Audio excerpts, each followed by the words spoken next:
ನಮಸ್ಕಾರ ಸ್ನೇಹಿತರೆ, welcome to spiritual ಆಲ್ಕಮಿ 7. ನಾನು ತ್ರಿವೇಣಿ, ಸರ್ಟಿಫೈಡ್ ಹೋಪೋನೋಪೋನೋ ಹೀಲರ್. ಇವತ್ತು ಈ ವಿಡಿಯೋಲಿ ನಾನು ಹೇಳೋ ಅಂಥ ವಿಷಯ ತುಂಬ ಮುಖ್ಯವಾಗಿರೋವಂಥದ್ದು. ಯೂನಿವರ್ಸ್ ನಮ್ಮನ್ನು ಸ್ವೀಕಾರ ಮಾಡಿದ್ಯಾ? ನಮ್ಮ ಜೀವನದಲ್ಲಿ ಹೆಜ್ಜೆ ಹೆಜ್ಜೆಗೂ ನಮ್ಮ ಜೊತೆ ಇದೆಯಾ? ನಮ್ಮ ಕಷ್ಟ ಸುಖಗಳಲ್ಲಿ ನಮ್ಮ ಜೊತೆ ಇದೆಯಾ? ನಮಗೆ ಸಹಾಯ ಮಾಡ್ತಿದ್ಯಾ? ಇದನ್ನೆಲ್ಲ ತಿಳ್ಕೊಳ್ಳೋಣ ಇವತ್ತು. ಈಗ ನಾವೆಲ್ಲರೂ ಯೂನಿವರ್ಸ್ ಬಗ್ಗೆ ಎಷ್ಟೊಂದು ವಿಷಯಗಳು ತಿಳ್ಕೊಂಡಿದ್ದೀವಲ್ಲ. ಇಷ್ಟು ವಿಷಯಗಳನ್ನು ತಿಳ್ಕೊಂಡ್ಮೇಲೆ ನಾವು ಯೂನಿವರ್ಸ್ನ ಖಂಡಿತ ತುಂಬ ಪ್ರೀತಿ ಮಾಡ್ತಾ ಇರ್ತೀವಿ, ಒಬ್ಬೊಬ್ರು ಅಲ್ವಾ. ಈಗ ತುಂಬ ಜನರಲ್ಲಿ ಡೌಟ್ ಬರ್ತಾ ಇದೆ. ಎಲ್ಲರೂ ಬಂದು ಕೇಳ್ತಾ ಇರೋವಂಥ ಡೌಟ್ ಏನು ಅಂದರೆ, ನಾನು ಯೂನಿವರ್ಸ್ನ ಅಷ್ಟು ಪ್ರೀತಿ ಮಾಡ್ತಾ ಇದ್ದೀನಿ, ಆದರೆ ಯೂನಿವರ್ಸು ನನ್ನನ್ನು ಪ್ರೀತಿ ಮಾಡ್ತಿದ್ಯಾ? ಮಾಡ್ತಾ ಇದ್ದರೆ ನನಗೆ ಹೇಗೆ ಗೊತ್ತಾಗುತ್ತೆ ಅದ್ರ ಬಗ್ಗೆ? ನನಗೇನೆಲ್ಲ ಮಾಡಿದೆ ಅಂತ ಕೇಳ್ತಿದ್ದಾರೆ. ಅದಕ್ಕೆ ನಾನು ಈ ವಿಡಿಯೋಲಿ ಉತ್ತರ ಹೇಳ್ತೀನಿ. ಈಗ ನಾವು ಯೂನಿವರ್ಸ್ ಜೊತೆ ಕನೆಕ್ಟ್ ಆಗಿದ್ದೀವಿ ಅನ್ನೋದಕ್ಕೆ ನಮಗೆ ಮನಸ್ಸಲ್ಲಿ ಒಂದು ಡೌಟ್ ಇದ್ದಾಗ ಯೂನಿವರ್ಸ್ ಹತ್ರ ಹೋಗಿ ನಾವು ಏನಾದರೂ ಚಿಹ್ನೆ ತೋರಿಸು, ನಾನು ನಿನ್ನ ಜೊತೆ ಕನೆಕ್ಟ್ ಆಗಿದ್ದೀನಿ ಅಂತ ಹೇಳೋಕ್ಕೆ. ಈ ಥರ ನನಗೆ ಇವತ್ತೊಂದು 500 ರೂಪಾಯಿ ಸಿಗಲಿ, ಅಥವಾ ನಾನು ಯಾರಾದರೂ ಒಬ್ಬರನ್ನ ಮೀಟ್ ಮಾಡೋ ಥರ ಈ ಥರ ಸಣ್ಣ ಪುಟ್ಟದ್ದನ್ನು ಕೇಳ್ಕೊಂಡಾಗ ಅದು ಖಂಡಿತ ನಮಗೆ ನೆರವೇರ್ತು ಅಂತಂದರೆ ನಾವು ಯೂನಿವರ್ಸ್ ಜೊತೆ ಕನೆಕ್ಟ್ ಆಗಿದ್ದೀವಿ ಅನ್ನೋ ಬಲವಾದ ನಂಬಿಕೆ ನಮಗೆ ಬರುತ್ತೆ ಅಲ್ವಾ. ಇವಾಗ ನಾನು ಕೆಲವು ವಿಷಯಗಳನ್ನು ಹೇಳ್ತೀನಿ, ಅದು ನಿಮ್ಮ ಒಳಗೆ ನಡೀತಾ ಇದೆಯಾ ಇಲ್ವಾ ಅನ್ನೋದನ್ನು ನೀವು ಅಬ್ಸರ್ವ್ ಮಾಡ್ಕೊಳ್ಳಿ. ಈಗ ನಾನು ಹೇಳೋದೇನಾದರೂ ಸಪೋಸ್ ನಿಮ್ಮಲ್ಲಿ ಇದೆ ಅಂತ ಅಂದರೆ, ನಡೀತಿದೆ ಅಂತ ಅಂದರೆ, ನೀವು ಯೂನಿವರ್ಸ್ನ ಎಷ್ಟು ಪ್ರೀತಿ ಮಾಡ್ತಿದ್ದೀರೋ ಯೂನಿವರ್ಸ್ ನಿಮ್ಮನ್ನು ಅದಕ್ಕೆ ದುಪ್ಪಟ್ಟಷ್ಟು ಪ್ರೀತಿ ಮಾಡ್ತಿದೆ. ಮತ್ತು ಯೂನಿವರ್ಸ್ನ ಒಂದು ಗೈಡೆನ್ಸ್ ನಿಮ್ಮ ಜೊತೆ ಸದಾ ಇದೆ ಅನ್ನೋದನ್ನು ಅರ್ಥ ಮಾಡಿಕೊಂಡು ಬಲವಾಗಿ ನಂಬಿ ಆರಾಮಾಗಿ ಉಸಿರಾಡಿ. ಯಾಕೆಂದರೆ ಯಾವಾಗ ಯೂನಿವರ್ಸ್ನ ಕಣ್ಣು ನಮ್ಮ ಮೇಲೆ ಬಿದ್ದಿದೆ, ನಮ್ಮನ್ನು ಪ್ರೀತಿ ಮಾಡ್ತಾ ಇದೆಯೋ, ಇನ್ನೇನಿದೆ, ನಮ್ಮ ಕಷ್ಟಗಳೆಲ್ಲ ಯೂನಿವರ್ಸು ಕಳೆಯುತ್ತಲ್ವಾ. ಆದರೆ ಯಾವಾಗ ಹೇಗೆ ನಮ್ಮ ಕಷ್ಟಗಳನ್ನು ನಿವಾರಣೆ ಮಾಡಬೇಕು ಅನ್ನೋದು ಯೂನಿವರ್ಸಿಗೆ ಗೊತ್ತಿದೆ ನಮಗಿಂತ ಚೆನ್ನಾಗಿ. ಹಾಗಾಗಿ ನಾವು ಕಾಯಬೇಕು. ಸೊ ಈಗ ಯೂನಿವರ್ಸ್ನ ನಮ್ಮನ್ನು ಪ್ರೀತಿಸ್ತಾ ಇದೆ, ನಮಗೆ ನಮ್ಮ ಲೈಫಲ್ಲಿ ಗೈಡೆನ್ಸ್ ಕೊಡ್ತಾ ಇದೆ ಅಂತ ಹೇಳೋದಕ್ಕೆ ಮೊದಲನೇ ವಿಷಯ ಏನು ಅಂದರೆ, ನಮ್ಮನ್ನು ನಾವು ಏಕಾಂತದಲ್ಲಿ ಇರಿಸ್ಕೊಳ್ಳೋದಕ್ಕೆ ಇಷ್ಟಪಡ್ತೀವಿ. ಅಂದರೆ ಎಲ್ಲರ ಜೊತೆ ಮಾತಾಡೋಕ್ಕಿಂತನೂ ಸಪ್ರೇಟಾಗಿ ನಾವೊಬ್ಬರೇ ಕಾಲ ಕಳಿಬೇಕು ಅಂತ ಅನಿಸುತ್ತೆ. ಯಾರೆಲ್ಲ ಯೂನಿವರ್ಸ್ ಮೇಲೆ ಅಪಾರವಾದ ನಂಬಿಕೆ ಇಟ್ಕೊಂಡಿದ್ದೀರೋ ಪ್ರತಿಯೊಬ್ಬರಿಗೂ ಈ ಫೀಲಿಂಗ್ ಖಂಡಿತ ಇದ್ದೇ ಇರುತ್ತೆ. ಅಯ್ಯೋ, ಎಲ್ಲರೂ ಸ್ವಲ್ಪ ಆಚೆ ಹೋಗಿ ಅಲ್ಲಿ ಇಲ್ಲಿ ಹೋಗ್ಬಿಟ್ಟು ನನಗೆ ಅಂತ ಸ್ವಲ್ಪ ಸಮಯನ ಕೊಟ್ಬಿಟ್ರೆ ಸಾಕಪ್ಪ, ನಾನು ನನ್ನ ಜೊತೆ ಸಮಯ ಕಳಿಬೇಕು, ಈ ರೀತಿಯಾದ ಫೀಲಿಂಗ್ಸು ಪ್ರತಿಯೊಬ್ಬರಿಗೂ ಖಂಡಿತ ಬಂದೇ ಬರುತ್ತೆ. ಯಾರಿಗೆಲ್ಲ ಯೂನಿವರ್ಸ್ ಮೇಲೆ ನಂಬಿಕೆ ಇದೆಯೋ ಅವರಿಗೆಲ್ಲ. ಒಂದು ಸಲ ಈ ಹಿಂದೆ ನಾವು ಹೇಗಿದ್ವಿ ಅಂತ ನೆನಪು ಮಾಡ್ಕೊಳ್ಳಿ. ಯೂನಿವರ್ಸ್ ಬಗ್ಗೆ ನಾವು ತಿಳ್ಕೊಳ್ಳೋಕೆ ಮುಂಚೆ ಸ್ವಲ್ಪ ಸಮಯ ಸಿಕ್ಕಿದ್ರು ಸ್ನೇಹಿತರ ಜೊತೆ ಕಾಲ ಕಳೀತಿದ್ವಿ, ಫೋನಲ್ಲಿ ಮಾತಾಡ್ತಾ ಇದ್ವಿ, ಸುಮ್ಮನೆ ಹೊರಗಡೆ ಹೋಗಿ ಅಲ್ಲಿ ಇಲ್ಲಿ ಸುತ್ತಾಡ್ಕೊಂಡು ಬರೋದು, ಟಿವಿಗಳು ನೋಡೋದು, ಬುಕ್ ಅಂದರೆ ಏನೋ ಒಂದು ನಮ್ಮನ್ನು ನಾವು ಯಾವುದೋ ಒಂದು ಕೆಲಸದಲ್ಲಿ ಬ್ಯುಸಿ ಮಾಡ್ಕೊಳ್ತಾ ಇದ್ವಿ. ಆದರೆ ಅದರಲ್ಲಿ ನೆಮ್ಮದಿ ಸಿಗ್ತಾ ಇತ್ತಾ? ಇವಾಗ ನಾವು ಇದನ್ನು ತಿಳ್ಕೊಂಡ್ಮೇಲೆ ಸ್ನೇಹಿತರ ಜೊತೆ ಮಾತಾಡಿದ್ರು ಏನಾದರೂ ವಿಷಯ ಇದ್ದರೆ ಮಾತಾಡ್ತೀವಿ ಹೊರತು ಬೇಕಾಬಿಟ್ಟು ಮಾತಾಡಿರಲ್ಲ, ಗಾಸಿಪ್ಗಳು ಮಾಡಿರಲ್ಲ. ಎಲ್ಲರಿಗೂ ಒಳ್ಳೆ ವಿಷಯಗಳನ್ನು ಹೇಳೋಕೆ ಟ್ರೈ ಮಾಡ್ತಾ ಇರ್ತೀವಿ. ಅವ್ರು ಕೇಳಿಸ್ಕೊಂಡ್ರೆ ಹೇಳ್ತೀವಿ, ಅವ್ರು ಕೇಳಿಸ್ಕೊಂಡಿಲ್ಲ ಅಂದರೆ ಸುಮ್ಮನಾಗ್ಬಿಡ್ತೀವಿ. ಆದರೆ ಆದಷ್ಟು ನಾವು ಬೇಗ ಎಲ್ಲ ಮುಗಿಸ್ಬಿಟ್ಟು ಆರಾಮಾಗಿ ನಮ್ಮ ಜೊತೆ ನಾವೇ ಟೈಮ್ ಸ್ಪೆಂಡ್ ಮಾಡಬೇಕು ಅಂತ ಅಂದ್ಕೊಳ್ತೀವಿ ಅಲ್ವಾ. ಇದು ಪ್ರತಿಯೊಬ್ಬರಿಗೂ ಖಂಡಿತ ನಡೀತಾ ಇರುತ್ತೆ. ನಿಮ್ಮಲ್ಲಿ ನಿಮಗೇನೆ ನೀವು ಒಬ್ಬರೇ ಇರುವಾಗ, ಒಬ್ಬಂಟಿಯಾಗಿರುವಾಗ ನಿಮ್ಮಲ್ಲಿ ನಿಮಗೆ ಎಷ್ಟೊಂದು ಪ್ರಶ್ನೆಗಳು ಬರ್ತಾ ಇರುತ್ತೆ. ಹೌದು, ಇವಾಗ ನಾನು ಏನನ್ನ ಹುಡ್ಕೊಂಡು ಹೊರಟಿದ್ದೀನಿ ನನ್ನ ಜೀವನದಲ್ಲಿ, ನಾನು ಏನನ್ನ ಸಾಧನೆ ಮಾಡೋಕ್ಕೆ ಹೊರಟಿದ್ದೀನಿ, ಅಥವಾ ಇಷ್ಟು ವರ್ಷ ನಾನು ಯಾಕೆ ಇಷ್ಟೊಂದು ನನ್ನ ಲೈಫ್ನ ವೇಸ್ಟ್ ಮಾಡಿದೆ, ಈಗ ಹೊಸ ವಿಷಯಗಳನ್ನು ತಿಳ್ಕೊಳ್ತಾ ಇದ್ದೀನಿ, ಇನ್ನೂ ಇದ್ರ ಬಗ್ಗೆ ತಿಳ್ಕೋಬೇಕು. ಈ ರೀತಿಯಾದ ಆಲೋಚನೆಗಳಿಂದ ನಾವು ಒಬ್ಬರೇ ಇದ್ದಾಗ ನಮ್ಮನ್ನು ನಾವೇ ಬ್ಯುಸಿ ಮಾಡಿಕೊಂಡು ಆ ಟೈಮನ್ನು ತುಂಬಾ ಒಂದು ಯೂಸ್ಫುಲ್ಲಾಗಿ ನಾವು ಸಮಯನ ಕಳಿತೀವಿ ಅಲ್ವಾ. ಒಪ್ಕೋತೀರ ತಾನೆ?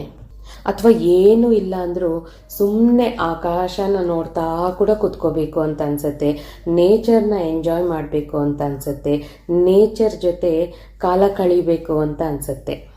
ಈಗ ನಿಮ್ಮಲ್ಲಿ ಯಾರಿಗಾದ್ರೂ ಈ ರೀತಿಯಾಗಿ ನಿಮ್ಮ ಜೊತೆ ನೀವೇ ಟೈಮ್ ಸ್ಪೆಂಡ್ ಮಾಡಬೇಕು, ಏಕಾಂತವಾಗಿರಬೇಕು ಅಂತ ಯಾರಿಗೆಲ್ಲ ಈ ರೀತಿ ಫೀಲಿಂಗ್ಸ್ ಬರ್ತಾ ಇದೆಯೋ ನೀವು ಕಮೆಂಟಲ್ಲಿ ಶೇರ್ ಮಾಡಿ.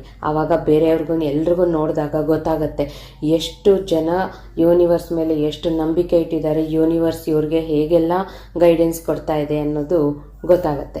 ಈಗ ಮುಂದಕ್ಕೆ ಹೋಗೋಣ. 2ನೇ ಪಾಯಿಂಟ್. ಈಗ ನಾವು ಯೂನಿವರ್ಸ್ಗೆ ತುಂಬ ಕ್ಲೋಸ್ ಆಗಿದ್ದೀವಿ, ನಾವು ಯೂನಿವರ್ಸ್ನ ಪ್ರೀತಿ ಮಾಡ್ತಿದ್ದೀವಿ ಮತ್ತು ಯೂನಿವರ್ಸು ನಮ್ಮನ್ನು ಪ್ರೀತಿ ಮಾಡ್ತಿದೆ, ನಮ್ಮ ಜೊತೆ ಇದೆ ನಿತ್ಯವೂ ಅಂತ ಹೇಳೋದಕ್ಕೆ ಇನ್ನೊಂದೇನು ನಮ್ಮಲ್ಲಿ ನಮಗೆ ಚೇಂಜ್ ಅಂದರೆ ಕೃತಜ್ಞತಾ ಭಾವನೆ. ಪ್ರತಿ ಒಂದಕ್ಕೂ ನಾವು ಮನಸ್ಸಲ್ಲಿ ಕೃತಜ್ಞತೆಗಳನ್ನು ತಿಳಿಸ್ಕೊಳ್ತಾನೇ ಇರ್ತೀವಿ ಪ್ರತಿನಿತ್ಯ. Gratitude practice. ತುಂಬ ಸಣ್ಣ ಸಣ್ಣ ವಿಷಯಗಳಿಗೂ ನಾವು ಎಷ್ಟು ಕೃತಜ್ಞತೆಗಳನ್ನು ತಿಳಿಸ್ಕೊಳ್ತಾನೆ ಇರ್ತೀವಿ ಅಂದರೆ ನಾವು ಎಷ್ಟು ಸೆನ್ಸಿಟಿವ್ ಆಗಿಬಿಟ್ಟಿದ್ದೀವಿ, ಇಷ್ಟು ಮೃದುವಾಗ್ಬಿಟ್ಟಿದ್ದೀವಲ್ವಾ ಅನ್ಸುತ್ತೆ. ಆಶ್ಚರ್ಯ ಆಗುತ್ತೆ. ಯಾಕೆಂದರೆ ಈ ಯೂನಿವರ್ಸ್ ಬಗ್ಗೆ ತಿಳ್ಕೊಳ್ಳೋಕೆ ಮುಂಚೆ ನಾವು ಹೀಗಿರಲಿಲ್ಲ, ರಫ್ ಆ್ಯಂಡ್ ಟಫ್ ಆಗಿರ್ತಾ ಇದ್ವಿ. ಆದರೆ ಈಗ ಏನೋ ಒಂಥರ ಮೃದುವಾಗಿ ಚೇಂಜ್ ಆಗಿದ್ದೀವಿ ಅಂತ ಭಾವನೆ ಬರುತ್ತೆ ಅಲ್ವಾ.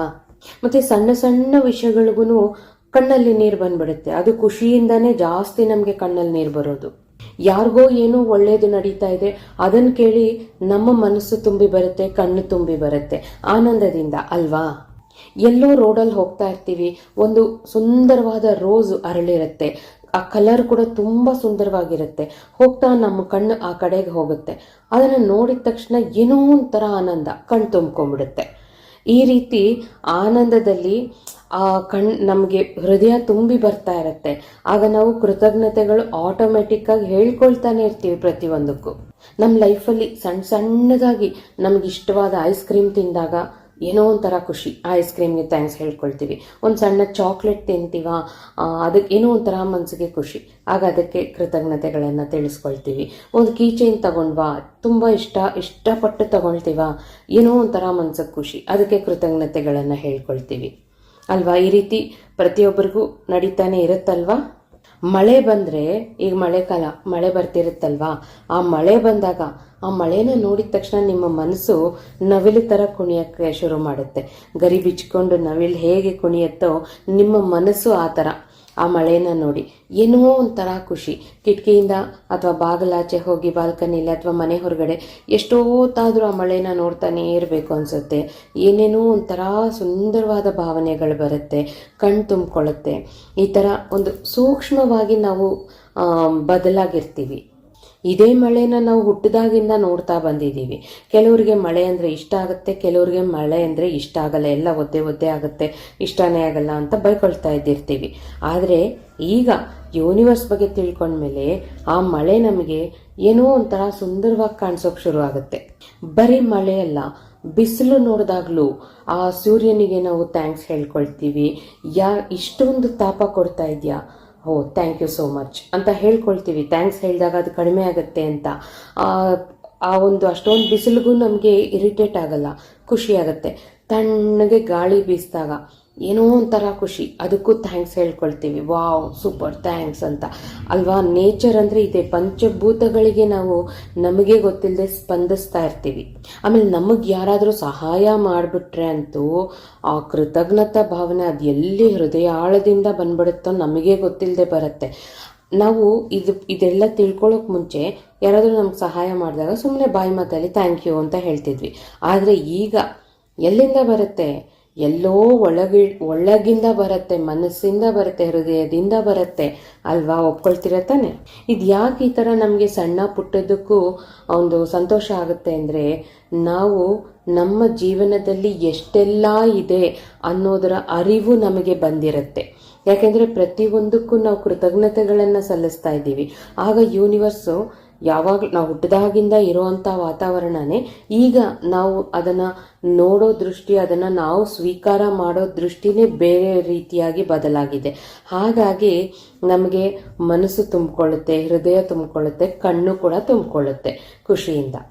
ಅಷ್ಟ್ಯಾಕೆ ಮನೇಲಿರೋ ನಿಮ್ಮ ಮಕ್ಳಿಗೂ ಮನಸ್ಸಲ್ಲೇ ಯಾವುದೋ ಸಣ್ಣ ಪುಟ್ಟದಕ್ಕೂ ಓ ಸೋ ಥ್ಯಾಂಕ್ಸ್ ಅಂತ ಹೇಳ್ಕೊಂಡೇ ಇರ್ತೀರಾ ಅಲ್ವಾ. ಅವ್ರು ಮಾಡೋ ಸಣ್ಣ ಪುಟ್ಟ ಏನಾದರೂ ಸಹಾಯ ಇರಲಿ ಅಥವಾ ಕೆಲಸ ಅಥವಾ ಏನೂ ಇಲ್ಲ, ಸುಮ್ಮನೆ ಅವ್ರ ಪಾಡಿಗೆ ಆಟಾಡ್ತಾ ಇದ್ರು ನನ್ನ ಜೀವನನ ನೀನು ಫುಲ್ಫಿಲ್ ಮಾಡಿದ್ಯಾ, ಥ್ಯಾಂಕ್ ಯು ಸೋ ಮಚ್ ಅಂತ ಹೇಳ್ಕೊಂಡೇ ಇರ್ತೀವಿ. ನಾನಂತೂ ನಿತ್ಯ ಹೇಳ್ಕೊಳ್ತೀನಿ, ಯಾಕೆಂದರೆ ಮಕ್ಕಳಿಲ್ಲ ಅಂದರೆ ನಮ್ಮ ಜೀವನ ಹೇಗಿರ್ತಿರ್ತೋ ಅಲ್ವಾ.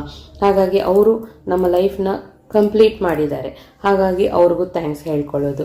ಈ ರೀತಿ ನಾವು ಎಷ್ಟು ಜಾಸ್ತಿ ಎಲ್ಲದಕ್ಕೂ ಕೃತಜ್ಞತೆಗಳನ್ನು ತಿಳಿಸ್ತೀವೋ ನಮ್ಮ ಹೃದಯ ಅಷ್ಟು ಹಗುರ ಆಗ್ತಾ ಇರುತ್ತೆ, ಸಂತೋಷ ಅನ್ನೋದು ಉಕ್ಕಿ ಬರ್ತಾ ಇರುತ್ತೆ. ಇನ್ನೊಂದೇನೆಂದರೆ, ನೀವು ನೋಡೋದಕ್ಕೆಲ್ಲ ಅಯ್ಯೋ ಯಾವುದಕ್ಕೆ ಥ್ಯಾಂಕ್ಸ್ ಹೇಳಬೇಕು ಅಂತ ಹುಡುಕೊಳ್ಳಲ್ಲ. ಆಟೋಮೆಟಿಕ್ಕಾಗಿ ಪ್ರತಿಯೊಂದಕ್ಕೂ ನಿಮ್ಮ ಹೃದಯದಿಂದ ಬರ್ತಾನೇ ಇರುತ್ತೆ ಮನಸ್ಸಲ್ಲಿ. ಎಲ್ಲದಕ್ಕೂ ಕೃತಜ್ಞತೆಗಳು. ನಿಮ್ಮ ಜೀವನದಲ್ಲಿ ಯಾರೆಲ್ಲ ಇದ್ದಾರೆ, ನಿಮ್ಮ ಲೈಫಲ್ಲಿ ಯಾರೆಲ್ಲ ರಿಲೇಷನ್ಶಿಪ್ಸ್ ಇದ್ದಾರೆ, ಎಷ್ಟು ಜನ ಫ್ರೆಂಡ್ಸ್ ಇದ್ದಾರೆ, ಗೊತ್ತಿರೋರು ಗೊತ್ತಿಲ್ಲದೆ ಇರೋರು, ರೋಡಲ್ಲಿ ಯಾರೋ ಹೋಗ್ತಿದ್ರೆ ಯಾರೋ ಯಾರಿಗೋ ಸಹಾಯ ಮಾಡಿದರೆ ನೀವು ಮನಸ್ಸಲ್ಲಿ ಥ್ಯಾಂಕ್ಸ್ ಹೇಳ್ಕೊಂಡಿರ್ತೀರಾ. ಈ ರೀತಿ ಎಲ್ಲ ಆಗ್ತಾ ಇದೆ.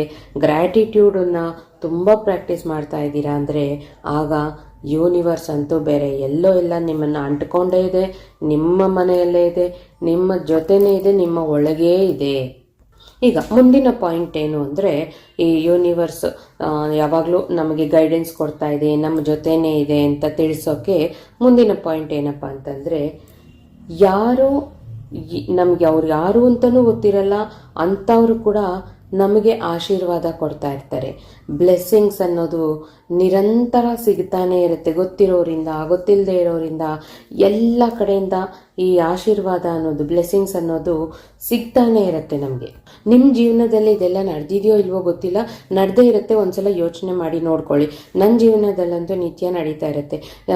ಎಲ್ಲಾದರೂ ಒಂದು ದೇವಸ್ಥಾನಕ್ಕೆ ಹೋದ್ರು ಅಥವಾ ಎಲ್ಲೋ ಒಂದು ಶಾಪ್ಗೋ ಎಲ್ಲೋ ಒಂದು ಕಡೆ ಶಾಪಿಂಗ್ ಹೋದ್ರೂ ಅಲ್ಲಿ ಅವ್ರು ಯಾರು ಅಂತಲೇ ಗೊತ್ತಿರಲ್ಲ, ಏನೋ ಒಂದು ಮಾತಾಡಿರ್ತೀವಿ, ಅದಕ್ಕೆ ಅವರು ನೀವು ಚೆನ್ನಾಗಿರಬೇಕು, ದೇವರು ನಿಮ್ಮನ್ನ ಚೆನ್ನಾಗಿಟ್ಟಿರಬೇಕು ಅಂತ ಹೇಳಿರ್ತಾರೆ. ಅಲ್ಲಿವರೆಗೂ ಆ ಒಂದು ವ್ಯಕ್ತಿನ ನಾವು ಮೀಟ್ ಕೂಡ ಮಾಡಿರಲ್ಲ, ಆ ಒಂದು ಸಂದರ್ಭದಲ್ಲೇ ಮೀಟ್ ಮಾಡಿರ್ತೀವಿ. ಅದು ಯಾಕೆ ಅವ್ರು ನಮಗೆ ಬ್ಲೆಸ್ಸಿಂಗ್ಸ್ ಕೊಟ್ಟಿರ್ತಾರೋ ಗೊತ್ತಿಲ್ಲ, ಆದರೆ ನಮಗೆ ಆಶೀರ್ವಾದ ಅಂತೂ ಸಿಕ್ಕಿರುತ್ತೆ ಅವರಿಂದ. ನನ್ನ ಲೈಫಲ್ಲಿ ನಾನು ಮರೆಯೋಕೆ ಆಗದೆ ಇರೋವಂಥ ಬ್ಲೆಸ್ಸಿಂಗ್ ಯಾವುದು ಅಂದರೆ, ನಾನು ರೀಸೆಂಟಾಗಿ ಕಾಶಿಗೆ ಹೋಗಿದ್ನಲ್ಲ, ಅಲ್ಲಿ ತುಂಬ ರಶ್ ಇತ್ತು, ಬಿಸಿಲು ಸಿಕ್ಕಾಪಟ್ಟೆ ಬಿಸಿಲಿತ್ತು. ವೀಲ್ ಚೇರಲ್ಲಿ ಹೋದೆ, ಕಾಲು ತುಂಬ ನೋವಾಗ್ತಿತ್ತು ಅಂತ ವೀಲ್ ಚೇರಲ್ಲಿ ಹೋಗಿ ಒಳಗಡೆ ಗರ್ಭಗುಡಿ ಹತ್ತಿರ ಹೋದಾಗ ಅಲ್ಲಿ ಸ್ವಲ್ಪ ನಡ್ಕೊಂಡು ಹೋಗಬೇಕಿತ್ತು. ಹೋಗುವಾಗ ತುಂಬ ರಶ್ ಇತ್ತು, ನಾನು ಕಾಲು ಒದ್ದಾಡ್ತಾ ಇದ್ದೆ. ಯಾರೋ ಹಿರಿಯರು ಸಡನ್ನಾಗಿ ಅದು ಎಲ್ಲಿಂದ ಪ್ರತ್ಯಕ್ಷ ಆದರೂ ಜೀತೆ ಭೇಟಿ ಅಂತ ಹೇಳಿಬಿಟ್ಟು, ನೀವು ಯಾವಾಗಲೂ ಸಂತೋಷವಾಗಿರ್ತೀರಾ ಅಂತ ಹೇಳಿಬಿಟ್ಟು, ಆಮೇಲೆ ಇವ್ರು ಯಾರು ಏನು ಅಂತ ನಾನು ಆ ಕಡೆ ಈ ಕಡೆ ಹುಡುಕ್ತೀನಿ, ನನಗೆಲ್ಲೋ ಅವ್ರು ಕಾಣಿಸ್ಲಿಲ್ಲ. ಆಮೇಲೆ ಆ ವ್ಯಕ್ತಿ ಯಾರು ಅಂತಲೂ ಗೊತ್ತಾಗಲಿಲ್ಲ. ಈ ರೀತಿಯಾದ ಅದ್ಭುತವಾದ ಆಶೀರ್ವಾದಗಳು ನಿಮ್ಮೆಲ್ಲರ ಲೈಫಲ್ಲಿ ಕೂಡ ಖಂಡಿತ ನಡೆದಿರುತ್ತೆ. ನೆನಪು ಮಾಡಿಕೊಂಡು ಒಂದ್ಸಲ ಬಂದು ಕಮೆಂಟ್ ಸೆಕ್ಷನಲ್ಲಿ ಹೇಳಿ, ಎಲ್ಲರಿಗೂ ಕೂಡ ಗೊತ್ತಾಗುತ್ತೆ ಅವ್ರ ಲೈಫಲ್ಲೂ ಇದು ಹಾಗೆ ಆಗಿರುತ್ತೆ. ಆಗಿಲ್ಲ ಅಂದರೆ ಇನ್ನು ಮುಂದೆ ಹಾಗೆ ಆಗುತ್ತೆ. ಬರೀ ಈ ರೀತಿಯಲ್ಲಿ ಮಾತ್ರ ನಮಗೆ ಆಶೀರ್ವಾದಗಳು ಸಿಗಲ್ಲ ಸ್ನೇಹಿತರೆ. ನಾವು ಎಲ್ಲೋ ಹೋಗ್ತಾ ಇರ್ತೀವಿ, ಎಲ್ಲೋ ಒಂದು ಪದಗಳು, ಒಂದು 3-4 ಪದಗಳು ಸಡನ್ನಾಗಿ ನಮ್ಮ ಕಣ್ಣಿಗೆ ಬೀಳುತ್ತೆ. ಯಾರೋ ಈ ಕಡೆ ತಿರುಗಿ ಆ ಪದಗಳನ್ನು ನಮ್ಮ ಕಣ್ಣಿಗೆ ನೋಡು ಅಂತ ತೋರಿಸಿರೋ ಥರನೇ ಒಂದು 2-3 ಪದಗಳು ನಮ್ಮ ಕಣ್ಣಿಗೆ ಬಿದ್ದಿರುತ್ತೆ. ಅದು ಯೂನಿವರ್ಸ್ ನಮಗೆ ಹೇಳ್ತಾ ಇರುವಂಥ ಆಶೀರ್ವಾದದ ಮೂಲಕ ಆ ಪದಗಳನ್ನು ಹೇಳ್ತಾ ಇದೆ. ಇದು ಎಲ್ಲರಿಗೂ ನಡೆದಿರುತ್ತೆ, ಆದರೆ ನಾವು ಯಾರೂ ಅಬ್ಸರ್ವ್ ಮಾಡಿರಲ್ಲ. ಓದ್ತಾನೆ ಓದ್ತೀವಿ ಚೆನ್ನಾಗಿದೆ ಅಂತ ಅಂದ್ಕೊಂಡು ಸುಮ್ಮನಾಗ್ತೀವಿ. ಆದರೆ ಅದು ಯೂನಿವರ್ಸ್ ನಮಗೆ ಹೇಳ್ತಾ ಇದೆ, ಬ್ಲೆಸ್ಸಿಂಗ್ಸ್ ಕೊಡ್ತಾ ಇದೆ ಆ ಪದಗಳ ಮೂಲಕ. ಸೊ ಇನ್ಮೇಲೆ ನೀವು ನೋಡ್ತಾ ಇರಿ, ಎಲ್ಲೆಲ್ಲ ನಿಮ್ಗೆ ಈ ಥರ ಪದಗಳು ಬುಕ್ಕಲ್ಲಿ, ನಿಮ್ಮ ಫೋನಲ್ಲಾಗಿರ್ಬೋದು, ಟಿ ವಿಲಾಗಿರ್ಬೋದು, ಹೊರಗಡೆ ಯಾರೋ ನಿಮ್ಮ ಪಕ್ಕದಲ್ಲಿ ಪಾಸ್ ಆಗ್ತಾ ಅಸಂದರ್ಭವಾಗಿ ಏನೋ ಒಂದು ಮಾತು ಹೇಳ್ಕೊಂಡು ಹೋಗ್ತಾ ಇರೋದು, ಅದು ನಿಮ್ಮ ಕಿವಿಗೆ ಬಿದ್ದಿರುತ್ತೆ. ಈ ರೀತಿ ಆಶೀರ್ವಾದ, ಯೂನಿವರ್ಸ್ನ ಆಶೀರ್ವಾದ ಅನ್ನೋದು, ದೇವರ ಆಶೀರ್ವಾದ ಅನ್ನೋದು ನಮಗೆ ಯಾವ ಕಡೆಯಿಂದ ಬೇಕಾದರೂ ಸಿಗಬಹುದು. ಹಾಗಾಗಿ ನೀವು ಅಬ್ಸರ್ವ್ ಮಾಡಿ ನಿಮಗೆ ಎಲ್ಲೆಲ್ಲಿಂದ ಸಿಗ್ತಾ ಇದೆ ಅಂತ. ಆಗ ಬರುತ್ತಲ್ಲ ಖುಷಿ, ಅದೇ ಒಂಥರ ಅದ್ಭುತ. ಈಗ ಮುಂದಿನ ವಿಷಯ ಏನು ಅಂದರೆ, ನಾವು ಮುಂಚೆ ಇದ್ದಿದ್ದಕ್ಕೂ ಇವಾಗಿರೋದಕ್ಕೂ ತುಂಬಾ ಮೇನ್ ಡಿಫ್ರೆನ್ಸ್ ಏನು ಅಂದರೆ, ಈಗ ನಾವು ನೋಡುವಂಥ ಪ್ರತಿಯೊಂದೂ ನಮ್ಮ ದೃಷ್ಟಿಕೋನನೇ ಬದಲಾಗಿರುತ್ತೆ. ಅಂದರೆ ಈಗ ಮುಂಚೆ ಯಾರೋ ಒಬ್ಬ ವ್ಯಕ್ತಿನ ನೋಡಿದ್ರೇ ತುಂಬ ಇರಿಟೇಟ್ ಆಗೋದು, ಕೋಪ ಬರೋದು, ಅಸಹನೆ, ಈ ಥರ ಎಲ್ಲ ಫೀಲ್ ಆಗ್ತಾ ಇರುತ್ತೆ. ಈಗ ಅದೇ ವ್ಯಕ್ತಿನ ನೋಡಿದ್ರೆ ಯಾವುದೂ ಒಂದು ಫೀಲಿಂಗ್ಸ್ ಇರಲ್ಲ. ಸುಮ್ಮನೆ ನಮ್ಮ ಪಾಡಿಗೆ ನಾವು ಸೈಲೆಂಟಾಗಿ ಹೋಗ್ಬಿಡ್ತೀವಿ. ಏನೋ ಅವ್ರ ಮೇಲೆ ನೆಗೆಟಿವ್ ಇಮೋಷನ್ಸು ನಾವು ಹೊರಗೆ ಹಾಕಲ್ಲ. ಅದೇ ಅಲ್ಲದೆ ಒಂದು ಪ್ರಾಣಿ, ಪಕ್ಷಿ, ಒಂದು ಪುಟ್ಟ ಹುಳುವಾಗಲೂ ಪರವಾಗಿಲ್ಲ, ಎಲ್ಲದನ್ನೂ ನಮಗೇನೋ ಅದಕ್ಕೆ ಸಹಾಯ ಮಾಡಬೇಕು ಅಂತ ಅನಿಸುತ್ತೆ. ಯಾವುದೋ ಒಂದು ಹಸು ಬರುತ್ತೆ ಮನೆ ಮುಂದೆ, ಅದಕ್ಕೆ ಏನಾದರೂ ತಿನ್ನಿಸ್ಬೇಕು ಅಂತ ಅನಿಸುತ್ತೆ. ಒಂದು ನಾಯಿ ಓಡಾಡ್ತಾ ಇರುತ್ತೆ, ಹಸ್ಕೊಂಡಿರುತ್ತೆ, ಅದಕ್ಕೇನಾದರೂ ತಿನ್ನಬೇಕು ಅನಿಸುತ್ತೆ, ತಿನ್ನಿಸ್ಬೇಕು ಅಂತ ಅನಿಸುತ್ತೆ. ಈ ರೀತಿ ಯಾರಾದರೂ ಒಂದು ಸಣ್ಣ ಕಷ್ಟದಲ್ಲಿದ್ರೂ ಅದೇ ಕಷ್ಟ ಈ ಮುಂಚೆನೂ ನಾವು ಯೂನಿವರ್ಸ್ ಬಗ್ಗೆ ತಿಳ್ಕೊಳ್ಳೋಕೆ ಮುಂಚೆನೂ ನಾವು ಇಂಥ ವ್ಯಕ್ತಿಗಳನ್ನು ನೋಡಿರ್ತೀವಿ ಅದೇ ಕಷ್ಟದಲ್ಲಿ. ಆದರೆ ಆವಾಗ ಯಾರೋ ಒಬ್ರು ಮಾಡ್ತಾರೆ ನಮಗೆ ಯಾಕೆ ಅಂತ ಸುಮ್ಮನಾಗಿರ್ತೀವಿ. ಆದರೆ ಈಗ ಆಗಲ್ಲ. ನಮ್ಮ ಕೈಲಾದಷ್ಟು ಎಷ್ಟು ಒಂದಷ್ಟು ಸಹಾಯ ಅಂತೂ ಖಂಡಿತ ಮಾಡೇ ಮಾಡ್ತೀವಿ. ಆಮೇಲೆ ಇನ್ನೊಂದೇನೆಂದರೆ, ನಾವು ಈ ಯೂನಿವರ್ಸ್ ಬಗ್ಗೆ ತಿಳ್ಕೊಳ್ಳೋಕ್ಕಿಂತ ಮುಂಚೆ ಪ್ರತಿಯೊಬ್ಬರಲ್ಲೂ ಏನಾದರೂ ಒಂದು ಕೊರತೆಯನ್ನು ನೋಡ್ತಾ ಇರ್ತೀವಿ. ಇವು ಒಬ್ಬರ ಮೇಲೆ ಕೋಪ, ಒಬ್ಬರ ಮೇಲೆ ದ್ವೇಷ, ಒಬ್ಬರ ಮೇಲೆ ಅಸೂಯೆ, ಇನ್ನೊಬ್ಬರು ನೋಡಿದ್ರೆ ಇರಿಟೇಟ್ ಆಗೋದು, ಅಥವಾ ಮಾತಿನಲ್ಲೇ ಮಾತಾಡ್ತಾ ಏನೋ ಒಂದು ಬ್ಲೇಮ್ ಮಾಡ್ತಾ ಇರೋದು. ಪ್ರತಿ ಮಾತಿಗೂ ಅವರಿಂದಾನೆ, ಇವರಿಂದಾನೆ, ನಾನೇನು ಮಾಡಲಿಲ್ಲ ಅನ್ನೋದು. ಈ ಥರದ್ದೆಲ್ಲ ನಮ್ಮ ಮೆಂಟ್ಯಾಲಿಟಿ ಆಗಿರುತ್ತೆ ಪ್ರತಿಯೊಬ್ಬರದು. ನಾನು ಒಬ್ಬರು ಇಬ್ಬರು ಅಂತ ಹೇಳ್ತಿಲ್ಲ, ಪ್ರತಿಯೊಬ್ಬರದು ಖಂಡಿತ ಇದೆ ಮೆಂಟ್ಯಾಲಿಟಿ. ಅದು ಹ್ಯೂಮನ್ ನೇಚರ್. ಆದರೆ ಯಾವಾಗ ನಾವು ಯೂನಿವರ್ಸ್ ಬಗ್ಗೆ ತಿಳ್ಕೊಳ್ತೀವೋ ನಮ್ಮಲ್ಲಿ ಏನು ಚೇಂಜ್ ಬರುತ್ತೆ ಅಂದರೆ, ಯಾರಾದರೂ ಏನಾದರೂ ನಮ್ಮ ಮೇಲೆ ಕೂಗಾಡಿದ್ರು ಅವ್ರ ಮನಸ್ಸಲ್ಲಿ ಏನು ಕಷ್ಟ ಇದೆಯೋ, ಪಾಪ ಅದೇನು ನಡೀತಿದೆಯೋ, ಆಗ ಫ್ರಸ್ಟ್ರೇಷನ, ಕೋಪನ ನಮ್ಮ ಮೇಲೆ ಹಾಕಿದ್ರು, ಹೋಗಲಿ ಬಿಡು ಪರವಾಗಿಲ್ಲ ಅಂತ ಅಂದ್ಕೊಂಡು ಹೋಗ್ಬಿಡ್ತೀವಿ. ನಾವು ಯಾಕೆ ನಮ್ಮ ನೆಗೆಟಿವ್ ಇಮೋಷನ್ನ ಹೊರಗೆ ಹಾಕಿ ನಮ್ಮ ಮ್ಯಾನಿಫೆಸ್ಟೇಷನ್ಗಳನ್ನು ನಾವೇ ಯಾಕೆ ಸ್ಟಾಪ್ ಮಾಡ್ಕೋಬೇಕು? ನಾವು ಯಾವಾಗಲೂ ಪಾಸಿಟಿವ್ ಆಗಿರಬೇಕು. ಯಾರು ಏನೇ ಹೇಳಿ ಏನೇ ಮಾಡಲಿ ನಾನಂತೂ ಯಾವಾಗಲೂ ಪಾಸಿಟಿವ್ ಆಗಿರ್ತೀನಿ ಅಂತ ಅಂದ್ಕೊಂಡು ಯಾರಾದರೂ ಏನಾದರೂ ಹೇಳಿದ್ರು ನಿಮಗೆ ನೀವೇ ಸಮಾಧಾನ ಮಾಡ್ಕೊಂಡು ಆರಾಮಾಗಿರ್ತೀರ ಅಲ್ವಾ? ಈ ಚೇಂಜ್ ಅಂತೂ ಖಂಡಿತ ಹಾಗೆ ಆಗಿರುತ್ತೆ ಪ್ರತಿಯೊಬ್ಬರಲ್ಲೂ.